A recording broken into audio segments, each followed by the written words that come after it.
Hoje estarei tratando sobre missões. É um projeto de Deus, mas é tarefa da igreja. Há sempre uma incômoda discussão entre soberania e responsabilidade humana.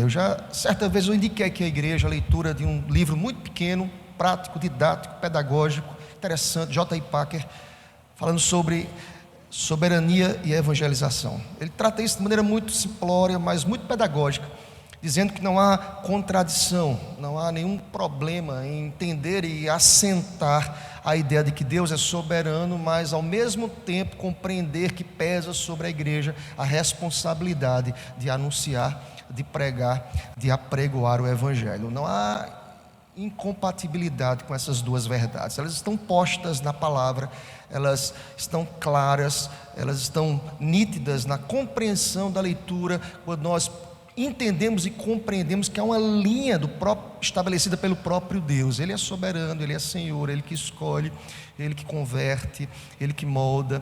A graça de Deus é irresistível, mas tocado por ela, o homem se sente impulsionado a viver uma vida de proclamação, de pregação da palavra, entendendo que não pesa sobre o homem a persuasão, não é o homem que converte ninguém, não são os métodos que promovem a salvação de ninguém, mas é tarefa da igreja pregar o evangelho. Eu queria ler dois textos para a gente. Dito isso, eu queria ler dois textos para a gente. O primeiro deles encontra-se em Mateus capítulo 24, versículo 14, e o segundo texto é 1 Coríntios 9, 16.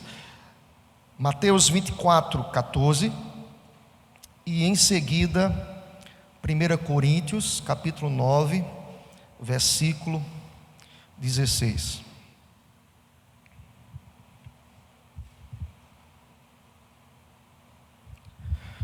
O primeiro texto diz assim, Mateus 24, 14: E será pregado este evangelho do reino por todo o mundo, para testemunho a todas as nações, então virá o fim. Capítulo 9, 1 Coríntios, versículo 16. Paulo nos diz o seguinte, assim, olha o que ele diz à igreja de Corinto, se aplica a todos nós: se anuncio o evangelho, não tenho de que me gloriar, pois sobre mim pesa essa obrigação. Vamos todos juntos?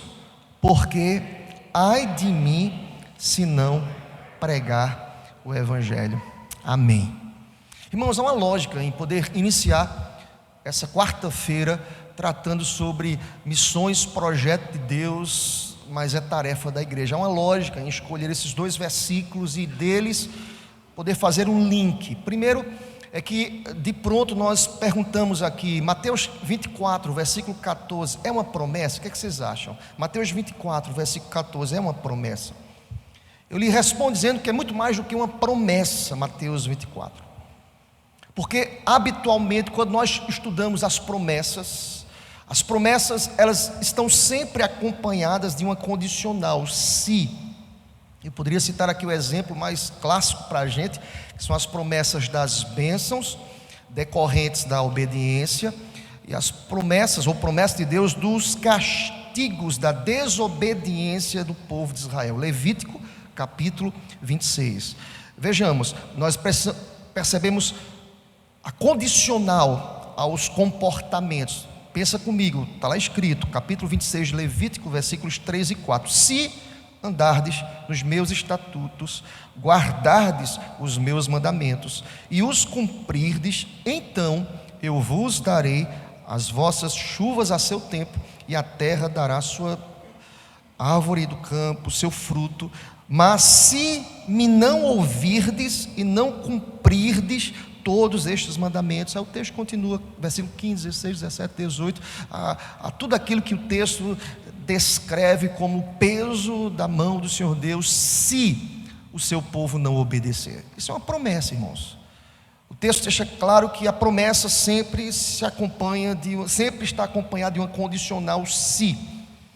E por que eu estou lhe dizendo isso? Porque Mateus 24, versículo 14, é o que nós chamamos na hermenêutica de profecia preditiva. O que seria uma profecia preditiva? É uma profecia de predição.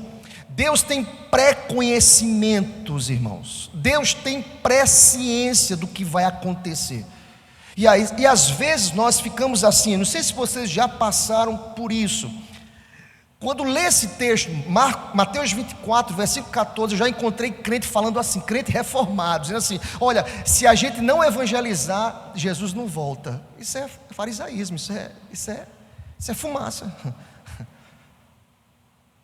É como se Jesus só volta se na condição do povo. Veja que coisa incongruente, irmãos. Se eu defendo que Deus é soberano, se eu defendo que todas as coisas estão patentes aos olhos de Deus, se eu defendo que Deus é que determina todas as coisas, eu olho para um texto desse e digo assim: olha, então quer dizer que se eu não evangelizar, Jesus não volta. Quem determina o tempo é a obediência ou não da igreja em cumprir o ide do Senhor Deus. Aqui a ideia não é essa, irmãos.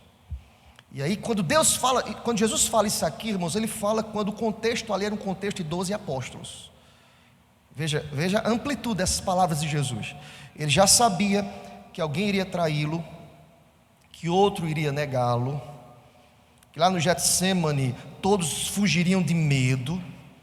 Como é que Jesus faria uma predição dessa natureza diante de tais circunstâncias? Muito simples entender, equacionar isso. É porque, irmãos, Deus tem todo o poder para cumprir todas as coisas. Mateus capítulo 28, versículo 18 diz: toda autoridade me foi dada nos céus e na terra. Quem fará cumprir a proclamação do Evangelho? E aí eu quero que você entenda por que eu li esse texto para falar sobre projeto de Deus, responsabilidade humana, quando o texto diz: e será pregado o evangelho do reino por todo o mundo para testemunho das nações, então virá o fim. Eu quero lhe dizer que esse texto é um texto que ultrapassa essa realidade de que está condicionada à vontade humana.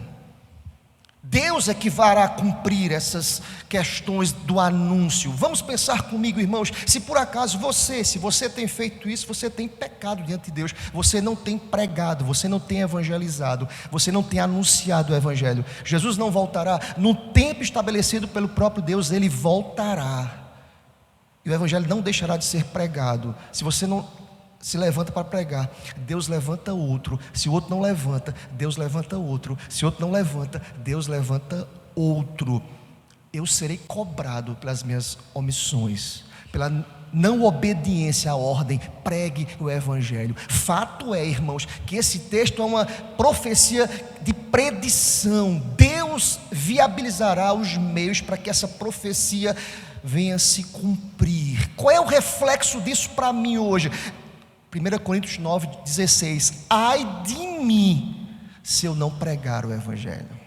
A consciência aqui é pessoal, irmãos. Paulo tinha essa consciência de que Deus vai viabilizar os meios para que o evangelho seja pregado.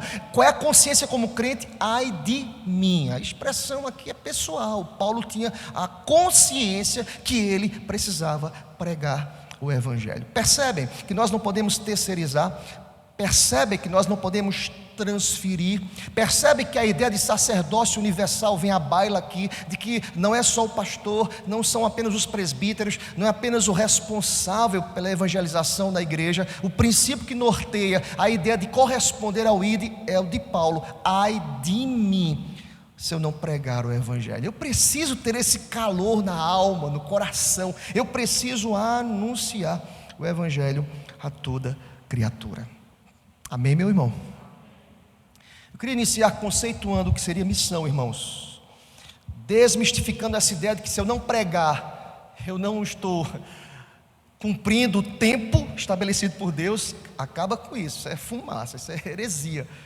Os tempos são determinados por Deus. Ele vai cumprir no tempo exato. As nações serão alcançadas pela pregação do evangelho. Pastor, são nações individualizadas ou são continentes? Eu não vou entrar nesse mérito aqui agora, não nos cabe aqui agora. Mas fato é que Deus haverá de viabilizar os meios para que o evangelho seja pregado. Permitam-me, eu vou citar aqui um homem de Deus, Ronaldo Lindório, pastor presbiteriano, missionário, ligado à Agência Presbiteriana de Missões Transculturais, conhecida como APMT, escritor, teólogo, antropólogo. ele tem um know-how para conceituar a missão por causa da sua lida, da sua vida, do seu testemunho. E olha o conceito de missão que Ronaldo traz para a gente aqui. Missão é um movimento salvífico e querigmático. Querigma, irmãos, para ninguém ficar assustado, a palavra é proclamar, proclamação, pregação, anúncio. Esse processo de salvação, de proclamação, que parte do coração e da volição. Volição é vontade de Deus, que Ele revela na Bíblia, na qual o Evangelho é prometido no Messias a todas as pessoas, de todos os povos espalhados pelo mundo. Portanto, é um movimento de Deus. Missão é projeto de Deus, irmãos. Não é promovido por igreja nenhuma, não é projeto pessoal de nenhuma igreja, de nenhuma instituição, nada disso, é projeto de Deus. E nessa conceituação de Ronaldo Lindório, ele vai dizer que Deus, segundo a sua volição, segundo a sua vontade, Ele revela essa vontade nas Escrituras. Veja, já uma lógica conceitual para a gente. Se Deus é vontade dEle, Ele revela, eu não posso promover missões desatrelado à palavra de Deus. É a palavra que precisa nortear o comportamento missiológico de toda a agência missiológica, de toda a igreja, de todo crente. Todo crente precisa entender que as diretrizes para se fazer missões, elas não estão longe das Escrituras. É a palavra que norteia, que testifica, que corrige, que exorta, que aponta, que alinha, que convoca, que comissiona. Tudo precisa ter o controle absoluto das Escrituras. Agora veja o que ele vai dizer. A palavra que é revelada nos fala de um evangelho que é prometido na pessoa de Jesus. Missão tem Cristo como centro, irmãos. É apontar Jesus, é anunciar Jesus. Missão não é entretenimento, missão não é simplesmente convocar um povo, colocar dentro de um ônibus, fazer um avanço missionário impactante, não apontar Jesus. Missão é basicamente apontar Jesus. Eu preciso apontar o motivo dessa missão a todas as pessoas, de todos os povos espalhados pelo mundo. Portanto, entenda, missão é movimento de Deus. A nossa proposta aqui hoje à noite é provocar no coração, nos nossos corações, o desejo de realinhar a nossa caminhada no sentido de evangelizar, de falar de Jesus para as pessoas. Vocês vão estar se aprofundando, caminhando mais durante o mês. É provocar o coração da gente. Precisamos falar mais sobre missões. E note bem, querido, eu acho que vocês já falaram, se é um movimento de Deus, vocês já ouviram muito falar da expressão missão de Deus, a missio Dei, e nós podemos entender isso de forma dupla, a tudo e ampla, a tudo que Deus faz, ou que Deus fez ou faz para a comunicação da salvação, de forma específica, através da igreja. Deus faz e fez e fará, usando a agência, a igreja, como instrumento dele nessa missão que não é nossa, é uma ação de Deus, livre, segundo a vontade soberana de Deus. Eu quero que você já comece aqui, desde o início, entendendo que missão é projeto de Deus. A missio Dei envolve isso aí, irmãos, descreve. E se vocês lembram, ou já estudaram acerca da missão de Deus, isso envolve uma ação trinitária. Se não, vejamos, lembrem-se, o Pai enviando o Filho, o Pai com o Filho enviando o Espírito Santo para a redenção de toda ou da humanidade. Entende isso, amém, querido? O Pai enviando o Filho, Pai e Filho enviando o Espírito para a redenção da humanidade. Essa é a missão, irmãos. A igreja é simplesmente boca de Deus, agência de Deus. Nós proclamamos Cristo Jesus através da missão. Em outras palavras, eu quero que você entenda que o cerne da obra missionária não é a visão que nós temos do mundo, mas a ação de Deus através da igreja.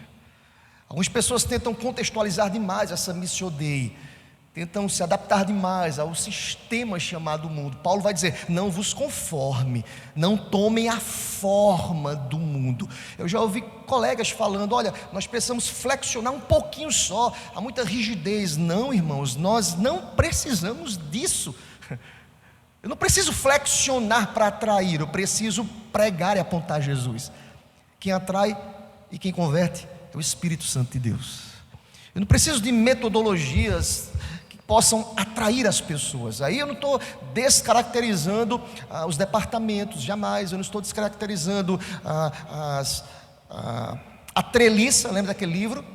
A videira e a treliça, as treliças que podem ser usadas. Eu não estou descaracterizando a mão de obra, o movimento que a igreja promove, mas se esse movimento está suplantando aquilo que é mais essencial, eu preciso rejeitar a essência e a palavra. Eu preciso apontar Jesus. O cerne da obra missionária é Cristo, é a ação de Deus na vida de uma raça que está caída e precisa de salvação. Aleluia.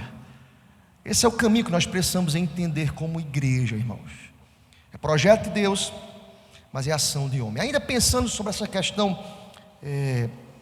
conceitual, nós podemos olhar, por exemplo, um documento tão importante para a gente, que é a Confissão de Fé do Westminster, lá no capítulo 35, que trata sobre o amor de Deus e das missões. Lá no capítulo 35, pode passar, Mário, por favor, no parágrafo 1, olha o que está escrito: antes, isso. Fiquem assustados não, tá, irmãos? É um pouquinho grande, mas eu preciso ler rapidinho para vocês, tá certo? Não se assustem não. Parágrafo 1 do capítulo 35 da confissão está escrito assim: em seu amor infinito e perfeito. Eu até indico aos irmãos, leiam depois, tem muito mais. Capítulo 35 da Confissão de Fé do Westminster, leiam depois com calma. Mas lá no parágrafo 1 está escrito: em seu amor infinito e perfeito, e tendo promovido no pacto da graça, pela mediação e sacrifício do Senhor Jesus Cristo, um caminho de vida e salvação suficiente e adaptado a toda a raça humana decaída como esta, Deus determinou que a todos os homens esta salvação de graça, ou da graça, seja anunciada no Evangelho. Irmãos, olha a lógica: Evangelho é apontar a Jesus, tem que ser anunciado a toda a raça humana decaída, indistintamente, irmãos. Quem convence é o Espírito Santo de Deus, quem muda o coração do homem é o Espírito. A igreja é apenas a agência que Deus usa para a transformação de vidas. Vamos ser bem práticos aqui. Você é a agência de Deus lá na sua casa, para quem não conhece a Deus, no seu trabalho, para quem persegue o Evangelho, no seu contexto de convivência, na ambiência relacional que você estabelece. Você é a boca de Deus, agente usado por Deus para a proclamação do Evangelho. Ainda conceituando, irmãos, lá no parágrafo 4, no quarto parágrafo do capítulo 35, está escrito, esse é o último slide grande que eu vou colocar para vocês aqui, tá certo?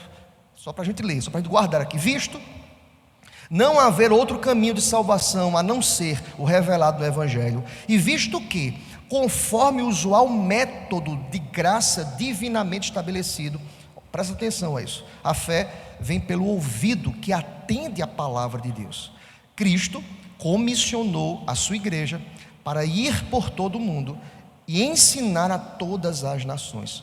Todos os crentes, portanto, têm por obrigação sustentar as ordenanças religiosas que já estiverem estabelecidas e contribuir por meio de suas orações e ofertas e por seus esforços para a dilatação do reino de Cristo por todo o mundo. Seja bendito o nome do Senhor para sempre. Amém. Veja bem, irmãos, a salvação vem pelo ouvir a palavra de Deus. E quem Deus comissionou? Igreja. E essa igreja não tem apenas a obrigação de ir, tem a obrigação de sustentar essa missão. Nós nunca falamos muito sobre isso, não é verdade, irmãos? Mas é a obrigação da igreja. A obrigação da igreja é orar, sustentar, se esforçar, se envolver, Vocês sabem que existem muitas palavras que já estão prontas assim: eu não vou, mas eu mando dinheiro. Nós precisamos ir também. Algumas pessoas imaginam que estão fazendo missão quando chegam aqui no domingo, na hora de missões, da oferta, coloca a sua oferta e diz assim: eu já fiz a minha parte. Não, irmãos, eu sou missionário. Eu preciso ser missionário todos os dias. E quando você pensa igreja, somos nós. Não algumas pessoas exclusivamente, somos nós. Nós precisamos pregar esse evangelho. E aí eu estava lendo um livro muito interessante do Ronaldo Lindório. Ele disse assim, que a primeira missão da igreja, para que possa colocar em prática a tarefa, já que é projeto de Deus, ele vai dizer, a primeira missão da igreja, como nos ensina Paulo, é morrer. Até acho que foi o presbítero Ricardo, botou um vídeo muito interessante dele, ali é uma síntese do livro dele.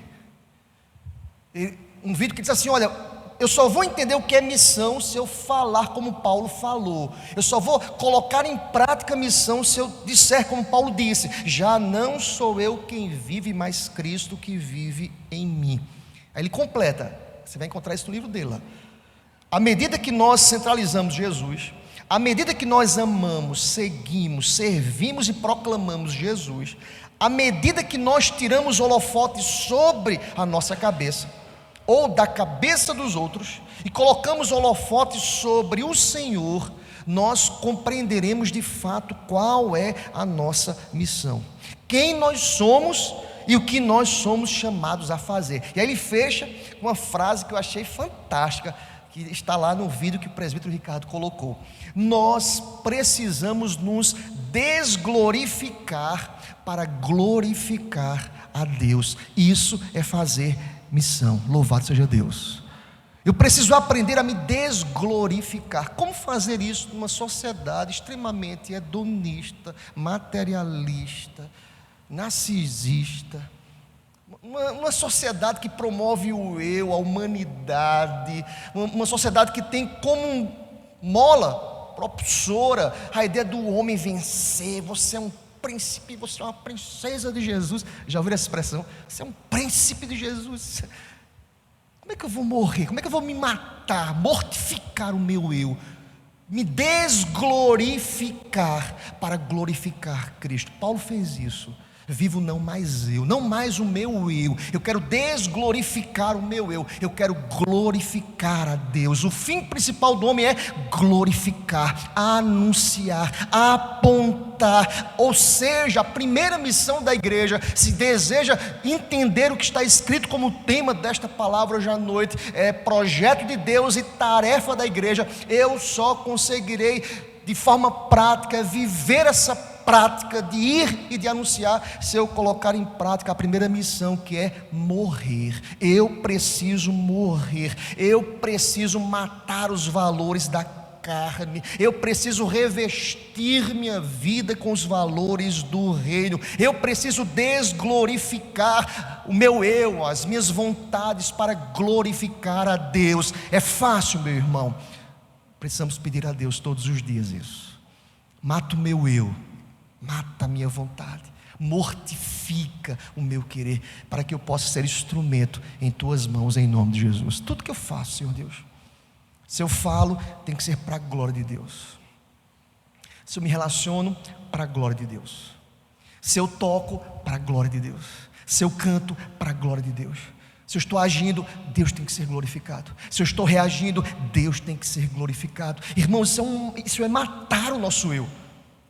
A igreja só vai de fato colocar em prática essa missão se colocar em prática o que Paulo disse: vivo não mais eu, mas Cristo vive em mim. Como fazer isso numa sociedade extremamente voltada aos valores que enaltece o próprio eu, o homem? É um eu, uma vaidade absurda, uma vanglória.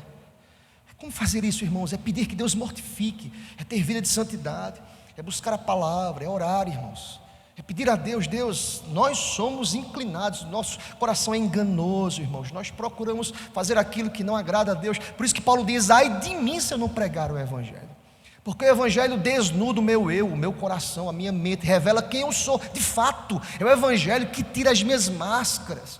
É o evangelho que aponta qual é a minha condição diante de Deus. É o evangelho que diz quem eu sou. É o que Isaías diz: eu sou impuro e habito no meio de pessoas de impuros lábios. Por isso que a tarefa de anunciar é e deve ser sempre a convicção de um crente, de reconhecer quem de fato ele é. Eu não sou nada diante de Deus, por isso que eu tenho que apontar aquele que é tudo. Cristo é o centro de todas as coisas, em nome de Jesus. Tem um homem chamado, notável homem chamado George Miller. Ele foi missionário inglês, homem de Deus, evangelista, um homem que foi notável na história dele, George Miller, porque ele foi alguém que dependeu da providência de Deus quando ali, em sua obra, as crianças desamparadas, ele construiu muitos orfanatos, ele recebia roupas, ele viabilizava comidas, e ele abriu orfanatos para cuidar de crianças desamparadas e abandonadas. E certa vez, alguém perguntou para ele: George Miller, me fala um pouco do seu segredo ministerial. Qual é o seu segredo? Porque tudo que você faz, Deus abençoa poderosamente. Ele de pronto respondeu, e usou o seu nome na terceira pessoa, né? Eu, George Miller, o meu segredo é porque George Miller morreu já há alguns anos atrás. Eu não vivo mais. Agora é Cristo que vive através de mim. Louvado seja Deus. Eu fico olhando para algumas pessoas, o segredo do sucesso. Alguém falar a expressão? O sucesso é glorificar a Deus, é apontar Jesus. Porque o projeto missionário desse homem deu certo? Porque ele morreu para si, porque ele mortificou o coração dele, porque ele entendeu que o tempo que ele teria aqui na terra, quando nós pensamos em grandes vultos, grandes homens de Deus, quantas histórias nós conhecemos de pessoas que viveram de fato o evangelho, de maneira prática, na lida, no dia a dia. Eu preciso reafirmar como esses homens todos os dias: Deus, o motivo da minha existência é glorificar a Jesus, o motivo da minha existência é apontar a Jesus. Nós precisamos reconhecer isso todos os dias, senão, irmãos, o nosso coração é inclinado ao mal, nós procuramos aquilo que não agrada a Deus. Somos assim, irmãos, somos assim, inclinados ao mal. No livro Vocacionados, que é um livro escrito por Ronaldo Lindório, ele fala uma coisa interessante. Solta aí para mim, por favor, Mário, nesse livro aí, Vocacionados. Vamos ler comigo, todos juntos. A vocação de Deus é pessoal, intransferível, incontestável e comunitária. Repita mais uma vez. A vocação de Deus é pessoal, intransferível, incontestável e comunitária. Amém, meu irmão? Por que ela é pessoal, pastor? É pessoal, pois ela chama pessoas e não coisas. E graças a Deus por isso. Deus se relaciona, a relação de Deus é uma relação filial, pai e filho. De um pai que chama filhos, pecadores, finitos, limitados, arrogantes muitas vezes, inclinados ao mal, finitas, limitadas. Chama esses filhos e usa-os para a glória do seu nome. Eu preciso ter essa profunda convicção de chamado. É pessoal, é uma relação de um Deus que chama. Deus chama pessoas, Deus não chama instituições, entenda isso. Nós estamos nas instituições, mas Deus se relaciona com pessoas, de tal forma que Davi disse: o Senhor é o meu pastor. É relação, meu irmão. Deus chama pessoas, o Senhor é meu pastor. É Ele que me faz andar, é Ele que me livra do mal. Ainda que eu ande, Ele está comigo no vale da sombra da morte. Ele é o meu pastor e pessoal. Por que intransferível, pastor? Porque o propósito de Deus é único e personalizado. Não podemos terceirizar aquilo que Ele põe em nossas mãos. Pode ir passando, Mário, por favor. Passo o próximo. Já fiz um resumozinho para a gente caminhar. Estou no horário aqui, tá certo, irmãos? Não, volta um pouquinho, também já é demais, né, Mário? Isso, intransferível. Pois o propósito de Deus é único, personalizado. Não podemos terceirizar, irmãos, aquilo que Ele põe em nossas mãos para ser feito. A vocação não é um projeto, mas um estilo de vida. Não se baseia em uma lista de tarefas, mas em um conhecimento único, pessoal, intransferível com o Pai, irmãos. E louvado seja Deus por isso. Deus se relaciona e diz assim: é você que eu vou usar. Quem eu? Você. Lembra de Moisés? Ele chama Moisés diz assim: eu sou pesado de língua. Em outras palavras, eu não tenho condições, Deus. Quem já falou isso assim para Deus? Eu já. Eu? Quem sou eu? Quem é você? Olha para a tua história, olha para quem você é hoje. Se eu fizer essa reflexão todos os dias, eu vou dizer: eu, Senhor. Mas é graça, é favor de Deus. Sabe para quê? Para que a glória seja acreditada àquele que é digno de honra e de glória pelos séculos dos séculos. Amém. Ela é incontestável. Pode passar, Mário. Ela é incontestável. Pois a voz de Deus é clara, Ele que chama. Ao chamar, Ele produz em nossos corações profunda convicção. E quando fora do seu propósito, incômodo. Ele chama, e se você estiver fora da vontade de Deus, você fica incomodado. Sua palavra é comparada a muitas águas e ao trovão. Ele sempre se faz ouvir. Quando Deus chama, somos tomados pelo desejo de segui-lo. E tudo mais só ganha sentido nesse caminho, gente. Tem gente que foge. Lembra de Jonas? Só há sentido na vontade, em obedecer à voz de Deus. Entenda, querido, quem sabe nós estamos aqui começando esse mês tratando sobre missões, para que Deus trate o coração da gente, para que Deus incomode o coração da gente. Nós precisamos proclamar o Evangelho, que é pessoal, intransferível, é incontestável, porque é promovido pela voz de Deus. E por fim, irmãos, esse chamado, ele é comunitário. Pode passar, Mário, por favor. Pois ninguém é chamado para, presta atenção a isso, individualmente cumprir a missão. Esse é um chamado para toda igreja. É um chamado à comunhão para o cumprimento da missão. É um chamado coletivo. Graças a Deus, nós já, graças a Deus, rompemos com essa ideia de clero, do povo. A reforma protestante do século XVI veio como uma mina que destruiu esse conceito perigoso, vaidoso, arrogante do clero. Todos nós fomos chamados por Deus. Você é um sacerdote no seu lar, no seu trabalho. Você é boca de Deus ali. É uma ação e um promover de Deus comunitário. Envolve a todos, do neófito na fé, do recém-convertido, está apto para evangelizar, ao mais experimentado. Todos nós fomos chamados para proclamarmos o Evangelho a toda criatura, em nome de Jesus. Amém, meu irmão? Para a gente caminhar para o final aqui, tá certo? Veja só, deixa eu dizer uma coisa para você. É por isso que a palavra de Deus diz o seguinte, que vós sois raça eleita, sacerdócio real, nação santa, povo exclusivo de Deus, para anunciar as grandezas daquele que os chamou das trevas para a sua maravilhosa luz. Primeira epístola de Pedro, capítulo 2, versículo 9. Ele nos chamou para anunciarmos as grandezas do Evangelho. Glória a Deus por isso. Amém, meu irmão? Eu gostaria de concluir citando uma história que eu li nesse livro Vocacionados, do Ronaldo Lindório.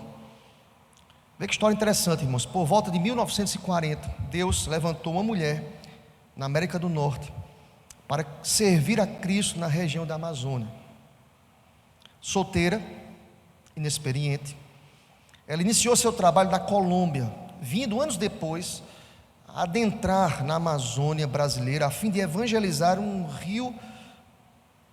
grupo que morava próximo ao rio chamado Sana. Seu nome é Sophia Miller, missionária da missão Novas Tribos, e Deus lhe deu forças e ela percorreu aquele rio durante décadas, sozinha, irmãos, durante décadas. Evangelizou as etnias Baniuia e Curipaco. Além de traduzir, ela traduziu o Novo Testamento para a língua Curipaco. Estou falando de uma jovem, meus irmãos, décadas, sozinha, naquela região ribeirinha da Amazônia. Imagina os desafios disso, de pregar, de anunciar, de corajosamente colocar a mão na massa. Ela usava todo o seu tempo para evangelismo.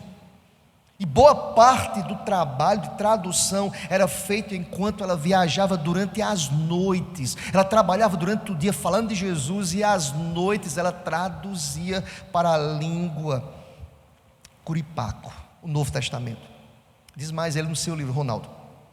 Eu tive o privilégio, diz Ronaldo, porque ele viveu naquela região muito tempo, irmãos, evangelizando também as tribos ali brasileiras, indígenas. Eu tive o privilégio de conhecer 2 indígenas que remaram para essa missionária no Alto Rio Negro, e ambos atestaram a ousadia daquela mulher em pregar o evangelho. Aí diz lá Ronaldo, essa mulher, Sofia, faleceu em 1997, deixando milhares de indígenas evangelizados pela palavra de Deus. E antes do seu falecimento, ela foi entrevistada por um jornal cristão e perguntaram-lhe como foi o seu chamado. Ela respondeu: eu jamais tive um chamado, eu ouvi uma ordem e eu simplesmente obedeci à ordem do meu Deus. Glória a Deus por isso. É claro, irmãos, que nós entendemos que há chamados e vocações específicas, mas essa resposta dela eu entendi, como Ronaldo entendeu também. Ela desmistificou aquela ideia de que apenas alguns são chamados. Ela disse assim: eu recebi uma ordem de Deus, ide por todo mundo e pregai o evangelho. Eu simplesmente obedeci à ordem do meu Deus. Eu concluo dizendo isso para o teu coração. Como é que nós estamos recebendo as ordens? Como é que eu tenho recebido as ordens de Deus para o meu coração? Como é que fica o meu coração quando eu leio, prego o evangelho? Como é que fica o meu coração quando eu digo assim, olha, eu sou sal e luz desse mundo? Como é que fica a minha alma quando eu digo assim, olha, pregai o evangelho para todos, indistintamente? Como fica o meu coração? Eu quero lhe dizer nessa noite que missões é fato, é projeto de Deus, mas missões é uma tarefa que a igreja não pode transferir para ninguém. Deus deu aos homens, graças a Deus, o ID, a pregação, a exposição da palavra, e nós não precisamos de outros mecanismos. Nós precisamos anunciar o evangelho e apontar às pessoas quem é Jesus. Louvado seja Deus.